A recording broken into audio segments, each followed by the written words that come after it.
Hoy ikaw, dati ka bang may pera, tas bumagsak ka sa buhay? Makinig ka sa kwento ko. Dati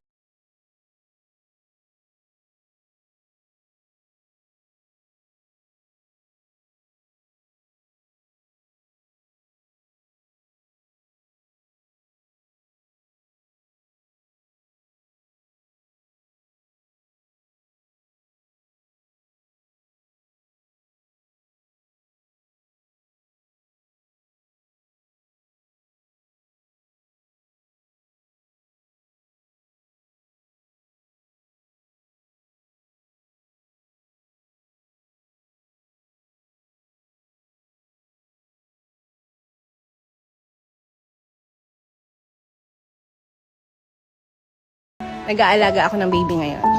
Yes, I'm a babysitter. Pero hindi lang yan ang kwento ko. Hindi ako mayaman na nanay, hindi rin ako perfecto. Isa lang akong nanay na may pangarap. Minsan hindi mo maiwasan makapag-isip. Ganito na lang ba talaga yung buhay ko? Minsan naaalala ko yung dating ako. Yung dating malakas ang loob, yung dating madaming pangarap.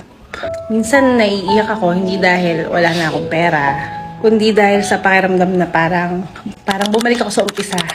Pero alam mo kung ano yung na-realize ko? Hindi nakakahiya ang magsimula ulit. Hindi nakakahiya ang bumagsak.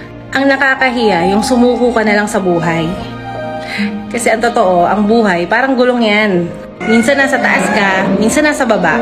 Kaya kung ikaw, dati kang may pera, dati kang successful, pero ngayon back to zero ka. Gusto ko sabihin sa'yo to, hindi ka nag-iisa.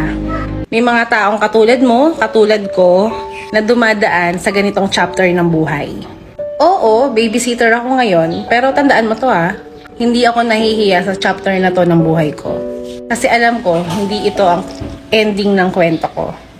Ito pa lang yung simula ng pagbabalik ko. At balang araw, pag naging successful uli ako, mas magiging proud ako sa sarili ko. Kasi naranasan kong bumaksak at pinili ko pa rin bumangon.